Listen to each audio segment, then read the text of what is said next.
ജീവിതം യൗവന തീക്ഷ്ണവും ഹൃദയം പ്രേമസുരഭിലവുമായിരിക്കുന്ന ഈ അസുലഭ കാലഘട്ടത്തെ എൻ്റെ പ്രിയ സുഹൃത്ത് എങ്ങനെ വിനിയോഗിക്കുന്നു? വൈക്കം മുഹമ്മദ് ബഷീറിൻ്റെ പ്രണയലേഖനം എന്ന് പറയുന്ന നോവൽ ആരംഭിക്കുന്നത് എങ്ങനെയാണ്? 1942 ജയിലിൽ വെച്ചിട്ടാണ് ബഷീർ ഈ നോവൽ എഴുതുന്നത്. 44 തിരുവിതാംകൂർ ഭരണകൂടം ഈ നോവലിനെ നിരോധിച്ചു. കാരണമായിട്ട് പറഞ്ഞത് ഇതിലെ കണ്ടന്റ് രാജ്യത്തിനെതിരാണ് എന്നാണ്. യഥാർത്ഥത്തിൽ അങ്ങനെ ഒരു രാജ്യത്തിനും എതിരാകുന്ന തരത്തിലുള്ള ഒരു കണ്ടൻറ്റൊന്നും ഇതിനകത്തില്ല. ഒരു 40കളുടെ പശ്ചാത്തലത്തിലാണ് ഈ നോവൽ വരുന്നത്. ഇതിലെ പ്രധാന കഥാപാത്രങ്ങൾ അല്ലെങ്കിൽ 2 കഥാപാത്രം ഇതിലുള്ളൂ എന്നും പറയാം. അത് കേശവൻ നായരും സാറാമ്മയുമാണ്. ഒരു സുഹൃത്തുക്കളാണ്. കേശവൻ നായർ ഒരു ബാങ്ക് ഉദ്യോഗസ്ഥനാണ്. സാറാമ്മയുടെ വീടിൻ്റെ മുകളിൽ താമസിക്കുകയാണ്. സാറാമ്മയാകട്ടെ അമ്മ മരിച്ചു പോയപ്പോൾ തൻ്റെ BA സ്വപ്നം പൂവണിയാൻ പറ്റാതെ രണ്ടാനമ്മയ്ക്കും അച്ഛനും ഒപ്പം ആ വീട്ടിൽ താമസിക്കുകയാണ്.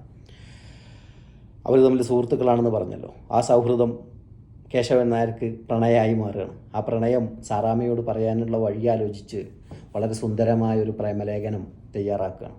ആ പ്രേമലേഖനം തയ്യാറാക്കുമ്പോൾ അതിലാദ്യ വരികളാണ് ഞാൻ ആദ്യം പറഞ്ഞ ആ സാധനം. ഈ പ്രേമലേഖനമൊക്കെ തയ്യാറാക്കിയിട്ട് സാറാമ്മക്ക് കൊടുക്കാൻ വേണ്ടി കേശവൻ നായർ വരികയാണ്. സാറാമ്മ സ്വാഭാവികമായിട്ട് ഈ പ്രേമലേഖനം സ്വീകരിക്കുന്ന സമയത്ത് പൊട്ടിത്തെറിക്കുമെന്നാണ് കേശവൻ നായർ വിചാരിക്കുന്നത്. പക്ഷേ ഈ പ്രേമലേഖനം കൊടുക്കാൻ വേണ്ടി കേശവൻ നായർ വരുന്ന സമയത്ത് കേശവൻ നായരുടെ മുറിയുടെ ജനലിലൂടെ ഒരു കമ്പിട്ടിട്ട് എന്തോ എടുക്കാൻ ശ്രമിക്കുകയാണ് നമ്മുടെ സാറാമ്മ കഥാനായിക. കേശവൻ നായർ ചിന്തിക്കുകയാണ്, എൻ്റെ പ്രിയപ്പെട്ട അവളെ, എന്തിനാണ് നീ ഇങ്ങനെ കഷ്ടപ്പെടുന്നത്? നിനക്ക് എന്ത് ചോദിച്ചാലും തരാൻ ഞാൻ തയ്യാറാണല്ലോ. എന്തിനാണ് പിന്നെ നീ ഇങ്ങനെ കഷ്ടപ്പെട്ടതോ മോഷ്ടിക്കുന്ന പോലെ ചെയ്യുന്നത്? പേസ് ആണെങ്കിൽ എൻ്റെ പോക്കറ്റിലുണ്ട്. പിന്നെ എന്താണ് ആ റൂമിൽ നിന്ന് എടുക്കാനുള്ളത്? എൻ്റെ ഡ്രസ്സും അതല്ലെങ്കിൽ കുറച്ച് പുസ്തകവും. അല്ലെങ്കിൽ എൻ്റെ ഡ്രസ്സ് കിട്ടിയിട്ട് നിനക്കൊരു കാര്യമില്ല. പിന്നെ പുസ്തകം, അതിപ്പം അവിടെ നീ വായിക്കാത്ത ഏത് പുസ്തകമാണുള്ളത്? പക്ഷേ കേശവൻ നായർ വന്ന് നിൽക്കുന്ന സാറാമ്മ കണ്ടു. അപ്പോൾ സാറാമ്മ പറഞ്ഞു, ഞാൻ കണ്ടിട്ടുണ്ടേ അവിടെ വന്ന് നിൽക്കുന്നത്. ഓക്കെ, അപ്പോൾ പറഞ്ഞു, എന്താണ് ഈ തോണ്ടി എടുക്കുന്നത്, മോഷ്ടിക്കുന്നത് എന്താണ്? അപ്പോൾ പറഞ്ഞു, പോസ്റ്റ്മാൻ കൊണ്ടുവന്നിട്ടിട്ടുള്ള ആ വീക്കിലി, അത് ഈ കമ്പിട്ടിട്ട് ഇങ്ങനെ എടുക്കാൻ ശ്രമിക്കുക. പക്ഷേ ആ വീക്കിലി ഈ കമ്പിൽ ഉടക്കുന്നില്ല. എന്തായാലും കേശവൻ നായർ താക്കോലൊക്കെ ഇട്ട് അത് തുറന്നുകാണ്ട് ആ വീക്കിലി എടുത്തു കൊടുത്തു. പിന്നെ അവർ തമ്മിലുള്ള ലോഹ്യം പറച്ചിലൊക്കെ ആയി. ആ ലോഹ്യം പറച്ചിലിൻ്റെ ഇടയിൽ കേശവൻ നായർ ഈ എഴുത്ത് കൊടുത്തു. സാറാമ്മ അത് എടുത്ത് വായിച്ച് നോക്കിയിട്ട്, ഓ ഇത്രയേ ഉള്ളൂ എന്ന് പറഞ്ഞിട്ട് ആ കത്ത് ചുരുട്ടി കൂട്ടിയെറിഞ്ഞു. കേശവൻ നായർ പ്രതീക്ഷിച്ചത് വലിയ പൊട്ടിത്തെറിയാണ്. പക്ഷേ കേശവൻ നായർക്ക് അറിയാം ഈ പെണ്ണുങ്ങളുടെ തലയിലൊക്കെ നിലവിളിച്ചാണെന്നുള്ളത്. ആ ഒരു കഥ ഉണ്ടല്ലോ, 7 ഭാര്യമാരുള്ള ഒരാളുടെ 7ാമത്തെ ഭാര്യ കോണി നിന്ന് താഴെ വീണ് തല പൊട്ടി ചികിത്സക്ക് കൊണ്ടുപോയി. ആ കഥ ഒരു ബ്രഹ്മചാരിയോട് പറയുന്നുണ്ട്. അപ്പോൾ ബ്രഹ്മചാരി ചോദിക്കുന്നുണ്ട്, തല പൊട്ടിയിട്ട് തലച്ചോറ് വെളിയിൽ വന്നോ? ഇല്ലെന്നേ, തലച്ചോറൊന്നും വെളിയിൽ വരില്ല, കാരണം പെണ്ണുങ്ങളുടെ തലയിൽ നിലവിളിച്ചാണ്. അത് പറഞ്ഞ് എപ്പോഴും ഈ കേശവൻ നായർ ഈ നമ്മുടെ സാറാമ്മയെ കളിയാക്കാറുണ്ട്, പരിഹസിക്കാറുണ്ട്. അപ്പോൾ ഇത് വായിച്ചിട്ടും അവളിങ്ങനെ ചുരുട്ടിക്കൂട്ടിയത് മൈൻഡ് ചെയ്യാതെ വലിച്ചെറിഞ്ഞതിൽ അപ്പോഴും കേശവൻ നായർ ചിന്തിക്കുകയാണ്, ഇവരുടെയൊക്കെ തലയിൽ നിലവിളിച്ചാണ്, വെറുതെ അല്ല. അങ്ങനെ കേശവൻ നായർ നിരാശനായി. എങ്കിലും സാറാമ്മയും അവരും തമ്മിലുള്ള സംസാരത്തിനിടയ്ക്ക് സാറാമ്മ പറഞ്ഞു, എനിക്ക് നിങ്ങളൊരു ജോലി എവിടെയെങ്കിലും വാങ്ങിത്തരുമോ? കാരണം ഇപ്പം ഞാൻ കിടക്കുന്ന റൂമും കൂടെ അച്ഛനും അമ്മയും ചെറിയമ്മയും കൂടെ വാടക കൊടുക്കാൻ പദ്ധതി ഇടുന്നുണ്ട്. എന്നെ ചായ്പിൽ, അടുക്കള ഭാഗത്തുള്ള ചായ്പിലേക്ക് എൻ്റെ കടത്തം മാറ്റാനൊക്കെ പദ്ധതി ഇടുന്നുണ്ട്. അപ്പോൾ കേശവൻ നായർ ചോദിക്കുന്നുണ്ട്, നിങ്ങൾക്കും ആ വീട്ടിലൊരു അവകാശമല്ലേ? അപ്പോൾ ന്യായമായിട്ട് നിങ്ങൾക്കൊരു മുറി അവിടെ കിട്ടേണ്ടതല്ലേ? ഇല്ല, എനിക്ക് അവകാശമല്ല. കാരണം എൻ്റെ അമ്മയുടെ ചികിത്സക്കും അടിയന്തരത്തിനും വേണ്ടി ഒട്ടേറെ പൈസ കടം വന്നു. ആ കടമൊക്കെ ചെറിയമ്മയുടെ വീട്ടിൽ നിന്ന് കൊണ്ടുവന്ന്, അല്ലെങ്കിൽ രണ്ടാനമ്മയുടെ വീട്ടിൽ നിന്ന് കൊണ്ടുവന്നാണ് പിന്നെ വീട്ടിയത്. അതുകൊണ്ട് എനിക്കതിന് അവകാശമൊന്നുമില്ല. ഏതായാലും കേശവൻ നായർ പറഞ്ഞു, ഞാൻ നോക്കട്ടെ. പിറ്റേന്ന് കേശവൻ നായർ വന്നിട്ട് പറഞ്ഞു, ഒരു ജോലിയുണ്ട്. പക്ഷെ അത് പറഞ്ഞാൽ സാറാമ്മ ദേഷ്യപ്പെടും. ഇല്ല, നിങ്ങൾ പറഞ്ഞു എന്ന് പറഞ്ഞു. സാറാമ്മയോട് കേശവൻ നായർ പറഞ്ഞു, എങ്കിലൊരു ജോലിയുണ്ട്, എന്നെ പ്രണയിക്കാം, അതിന് ശമ്പളം തരുമെന്ന്. പക്ഷേ സാറാമ്മ അതിന് മറുപടി ഒന്നും പറഞ്ഞില്ല. അങ്ങനെ പോയി. പക്ഷേ കേശവൻ നായർ ഈ മറുപടി ഒന്നും ലഭിക്കാത്തതുകൊണ്ട് തന്നെ പിറ്റേന്ന് പറയാമെന്ന് പറഞ്ഞു. പിറ്റേന്ന് മറുപടി ഒന്നും പറഞ്ഞില്ല. അപ്പം ലഭിക്കാത്തതുകൊണ്ട് കേശവൻ നായർ വളരെ മൂഡ് ഓഫായി. അയാൾ ചാകാൻ പോവുകയാണെന്നൊക്കെ പറഞ്ഞു. കായൽ ചാടാൻ പോവുകയാണ്. അപ്പോൾ മരിക്കാനുള്ള സൂത്രങ്ങളൊക്കെ സാറാമ്മ പറഞ്ഞു കൊടുക്കുന്നുണ്ട്. ആരോടും മിണ്ടുന്നില്ല, സ്ത്രീകളെ കാണുന്നതിന് ദേഷ്യം. അങ്ങനെ 1-ാം തീയതി വന്നപ്പോൾ സാറാമ്മ കറക്റ്റായിട്ട് കേശവൻ നായരുടെ മുമ്പിൽ പ്രത്യക്ഷപ്പെട്ടു. എവിടെ എൻ്റെ സാലറി എവിടെ എടുക്കുക, എൻ്റെ ശമ്പളം എന്താണെന്ന് പറഞ്ഞു. അപ്പോൾ എന്ത് ശമ്പളം? അതെ, ഞാൻ ജോലിയിൽ പ്രവേശിച്ചിട്ടുണ്ടായിരുന്നു. നിങ്ങളത് പറഞ്ഞ് അന്ന് മുതൽ ഇന്ന് വരെ ഞാൻ 24 മണിക്കൂർ നിങ്ങളെ പ്രണയിച്ചുകൊണ്ടിരിക്കുകയാണ്. എനിക്ക് എൻ്റെ സാലറി വേണമെന്ന് പറഞ്ഞു. അങ്ങനെ സാലറി കൊടുത്തു. ഇന്ന് ഈ ജോലിയിൽ പ്രവേശിച്ചത് ഞാൻ അറിഞ്ഞില്ല എൻ്റെ പ്രിയപ്പെട്ട തങ്കമേ എന്നൊക്കെ പറഞ്ഞു. അങ്ങനെ ജോലിയുടെ മറ്റു കാര്യങ്ങൾ സംസാരിക്കണം. ഇത് എത്ര കാലമാണ് ഈ ജോലി, ടെമ്പററി ആണോ അതോ സ്ഥിരമായിട്ടാണോ, ടെമ്പററി ആണോ എന്നൊക്കെയുള്ള ചർച്ചകൾ. അപ്പോൾ പറഞ്ഞു അതല്ല, ടെമ്പററി ഒന്നുമല്ല, താൽക്കാലിക നിയമനമല്ല, ഇത് ലൈഫ് ലോങ് ആണ്. അതായത് ഞാൻ മരിക്കോളം അല്ല, ഞാൻ മരിച്ചിട്ടും എന്നെ പ്രണയിക്കണം. അപ്പോൾ സാറാമ്മ പറയാണ് അങ്ങനെയാണെങ്കിൽ ഞാൻ മരിച്ചിട്ടും നിങ്ങളെ മരിച്ചിട്ടും ഞാൻ പ്രണയിച്ചു കഴിഞ്ഞാൽ പിന്നെ ആ സമയത്ത് ആരെനിക്ക് സാലറി തരും? അപ്പോൾ കേശവൻ നായർ പറയാണ് അങ്ങനെയാണെങ്കിൽ ഒരു കാര്യം ചെയ്യാം, നമുക്ക് രണ്ടാൾക്കും ഒരുമിച്ച് മരിക്കുക. അപ്പോൾ സാറാമ്മ പറഞ്ഞു കണ്ടോ ഒരു സ്വാർത്ഥത കണ്ടോ, ആണുങ്ങളുടെ ഒരു സ്വഭാവം എന്നൊക്കെ പറയണം. അങ്ങനെ എന്താ പറയുന്നത്, പ്രണയം ഏതായാലും ഉറപ്പിച്ചു. സാറാമ്മ ആ ജോലി ഏറ്റെടുത്തു. അതിൻ്റെ ഇടയിൽ നന്നായിട്ട് ഭക്ഷണം ഉണ്ടാക്കാൻ അറിയുമെന്നൊക്കെ തുടങ്ങിയിട്ടുള്ള സംഭാഷണങ്ങളൊക്കെ ഉണ്ട്. അതിൻ്റെ ഇടയിൽ മറ്റൊരു ചർച്ച വരികയാണ്, അതാണ് ഏറ്റവും കൗതുകം. അതായത് നമ്മൾ എങ്ങനെ നമുക്ക് കുഞ്ഞുങ്ങളുണ്ടായാൽ, കല്യാണം കഴിഞ്ഞൊരു കുഞ്ഞുങ്ങളുണ്ടായാൽ എങ്ങനെ വളർത്തും എന്നുള്ളതാണ്. അപ്പോൾ ആ കുഞ്ഞിനെ, കാരണം സാറാമ്മ ക്രിസ്ത്യാനിയാണ്, കേശവൻ നായർ നായരുമാണ്. അപ്പോൾ ക്രിസ്ത്യാനികളിൽ സാറാമ്മയുടെ ജാതിയിൽ അന്ന് കല്യാണം കഴിക്കണമെങ്കിൽ ഒരുപാട് സ്ത്രീധനം കൊടുക്കണം. അങ്ങനെ സ്ത്രീധനം കൊടുക്കാൻ സാറാമ്മയുടെ അച്ഛൻ്റെ കയ്യിലില്ല. സ്ത്രീധനം ഇല്ലാതെ ആരും കെട്ടിക്കൊണ്ടാകാത്തത് സാറാമ്മയുടെ മോശം കൊണ്ടാണെന്ന് പറഞ്ഞാൽ അവിടെ ഇടയ്ക്ക് വഴക്കുണ്ടാകുന്നുണ്ട്. അതൊക്കെ നമ്മുടെ നാട്ടിൽ ഇപ്പോൾ 40കളിലൊക്കെ ഉണ്ടായിട്ടുള്ള, സ്വാഭാവികമായിട്ടും പെൺകുട്ടികൾ അനുഭവിച്ചിട്ടുള്ള മാനസിക പിരിമുറുക്കം തന്നെ ആവും അതൊക്കെ. എന്നാൽ ഇപ്പം അത്ര തന്നെ അല്ല, ഇപ്പോഴും ഉണ്ട്, നമുക്കറിയാം ഇപ്പോഴും സ്ത്രീധനത്തിൻ്റെ പേരിൽ പെൺകുട്ടികൾ കൊല്ലപ്പെടുന്നതൊക്കെ. ഏതായാലും ചുരുക്കത്തിൽ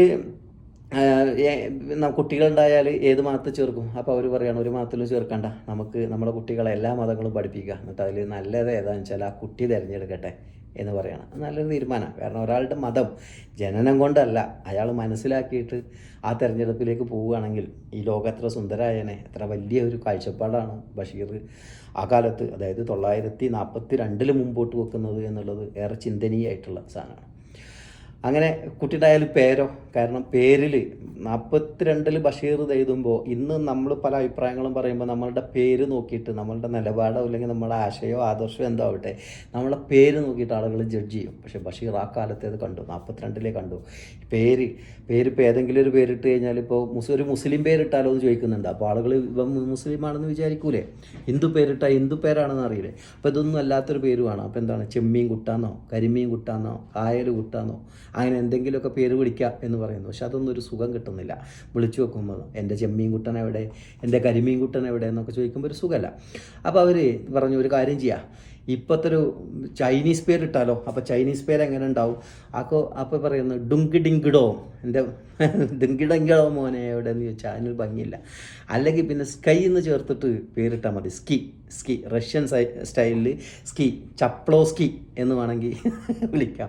പക്ഷെ അത് രസമല്ല. അപ്പോഴാണ് അവർ പറയുന്നത് എന്നാൽ ഒരു കാര്യം ചെയ്യാം, നമ്മൾ 2 പേരും ഓരോ പേര് എഴുതിയിട്ട് നമുക്ക് നറുക്കിട്ടെടുക്കാം, 2 നറുക്കെടുക്കാം, രണ്ടാളും എഴുതിയിടുന്നതിൽ 2 നറുക്കെടുക്കാം.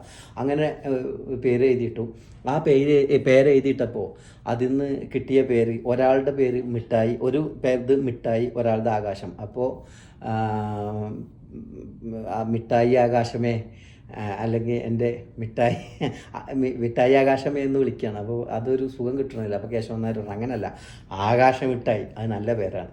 അങ്ങനെ ഈ പ്രേമം ഇങ്ങനെ മുന്നോട്ട് പോകുമ്പോഴാണ് കേശവൻ നായർക്ക് ഒരു സുപ്രഭാതത്തിൽ മറ്റൊരു രാജ്യത്ത് ജോലി കിട്ടുന്നത്. മറ്റൊരു രാജ്യം എന്നൊക്കെ പറയുന്നത് അന്ന് കേരളം, തിരുവിതാംകൂർ, മലബാർ എന്നൊക്കെ പറഞ്ഞിട്ടുള്ള രാജ്യങ്ങളാണ്. ഈ മറ്റൊരു രാജ്യത്ത് ജോലി കിട്ടുന്നത്. അങ്ങനെ ആ ജോലിക്ക് പോകാൻ വേണ്ടിയിട്ട് സാറാമ്മയോട് കാര്യങ്ങൾ പറയാണ്. അപ്പോൾ സാറാമ്മ പറയണം ഓക്കെ, എന്നാലും എൻ്റെ ശമ്പളം, ഞാൻ നിങ്ങളെ പ്രണയിച്ചുകൊണ്ടിരിക്കുന്ന എൻ്റെ ശമ്പളം മാസാമാസം ഇങ്ങനെ ഇങ്ങോട്ട് വന്നുകൊണ്ടിരിക്കണം എന്നൊക്കെ പറയണം. അങ്ങനെ എന്തിനു പറയുന്നത്, കേശവൻ നായർ വണ്ടിക്കൂലിക്കും ഇതിനൊക്കെ വേണ്ടിയിട്ട് കയ്യിലുള്ള മോതിരവും വാച്ചുമൊക്കെ വിറ്റു. അങ്ങനെ സാറാമ്മയോട് യാത്ര പറഞ്ഞു. അപ്പോൾ സാറാമ്മ ചോദിച്ചു അച്ഛന് കൊടുക്കാനുള്ളത് കൊടുത്തോ, ഹോട്ടലിൽ കൊടുക്കാനുള്ളത് കൊടുത്തോ, ഓക്കെ, ഇനി നിങ്ങളെ ഈ നാട്ടിൽ നിന്ന് ആരും അന്വേഷിച്ച് വരേണ്ട യാതൊരു കാര്യമില്ല, ഓക്കെ.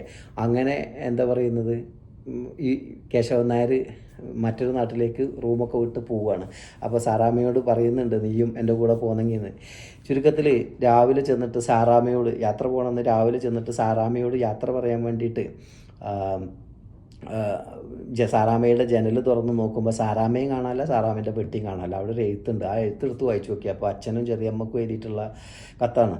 പ്രിയപ്പെട്ട അച്ഛ, ബഹുമാനപ്പെട്ട ചെറിയമ്മ, ഞാനിങ്ങനെ ഒരാളുടെ കൂടെ പോവുക, ഒരു ജോലി കിട്ടി, ആ ജോലിക്ക് പോവുകയാണ്. മാത്രമല്ല 1 രൂപ സ്ത്രീധനം കൊടുക്കാൻ പറ്റാത്ത, എന്നെ പോറ്റാൻ പറ്റുന്ന ഒരാണിനെ എനിക്ക് കിട്ടി, ഞാൻ ആ ആണിൻ്റെ കൂടെ പോവുകയാണെന്ന് എഴുതി വെച്ചിട്ടുണ്ട്. അപ്പോൾ കേശവൻ നായർക്ക് മനസ്സിലായി സാറാമ്മ റെയിൽവേ സ്റ്റേഷനിലുണ്ടാവും. അങ്ങനെ റെയിൽവേ സ്റ്റേഷനിൽ ചെല്ലുന്നു.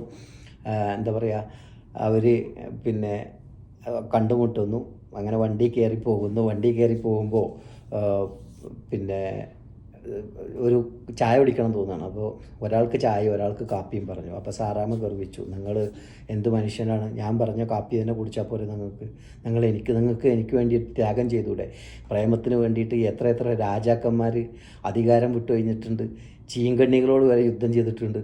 അപ്പോൾ കേശവൻ നായർ ചോദിക്കുകയാണ്, അതിപ്പോൾ ഞാനും ചെയ്തിട്ടില്ല, ഞാൻ നിനക്ക് വേണ്ടി തലയും കുത്തി നിന്നിട്ടില്ല, ഈ ഭൂമിയിൽ ഏതെങ്കിലും മനുഷ്യൻ നിൽക്കണോ? അതാണോ ത്യാഗം? ഞാൻ എൻ്റെ പ്രിയപ്പെട്ട അച്ഛനെയും നാടും ഒക്കെ വിട്ട് നിങ്ങളുടെ കൂടെ പോകുന്നില്ലേ, ചെറിയമ്മേനെയൊക്കെ വിട്ട്, അതല്ലേ ത്യാഗം? ഇങ്ങനെ പരസ്പരം എന്താ പറയുന്നത്, ഈ ത്യാഗത്തിൻ്റെ കാര്യമൊക്കെ പറഞ്ഞ് അവസാനം അവിടെ ഒരു തീരുമാനത്തിലെത്തുകയാണ്. അതായത് ഒരാൾ കോഫി, ഒരാൾ ചായ. അതായത് 3 കാര്യങ്ങളിലാണ് സ്വാതന്ത്ര്യം കേശവൻ നായർ പറയാണ്. 1 നിനക്കിഷ്ടമുള്ള മതം, 2 നിനക്കിഷ്ടമുള്ള വസ്ത്രം, 3 നിനക്കിഷ്ടമുള്ള ഭക്ഷണം. അപ്പോൾ സാറാമ്മ ചോദിക്കുകയാണ്, ഇഷ്ടമുള്ള ഭക്ഷണം എന്ന് പറഞ്ഞാൽ ഞാൻ കഴിക്കുന്ന ഭക്ഷണം നിങ്ങൾക്ക് ഇഷ്ടമല്ലെങ്കിൽ അടുക്കളയിൽ കയറി 2 തരം ഭക്ഷണം ഞാൻ ഉണ്ടാക്കണം. അപ്പോൾ കേശവൻ നായർ പറഞ്ഞു, അത് വേണ്ട, ഞാൻ പുറത്തുനിന്ന് കഴിച്ചോളാം. അതെങ്ങനെ ശരിയാവും? കാരണം എന്താ വെച്ചാൽ ഞാൻ വീട്ടിൽ ഭക്ഷണം ഉണ്ടാക്കിയിട്ട് നിങ്ങൾ പുറത്തുനിന്ന് കഴിക്കുക, അത് ശരിയാവില്ലല്ലോ.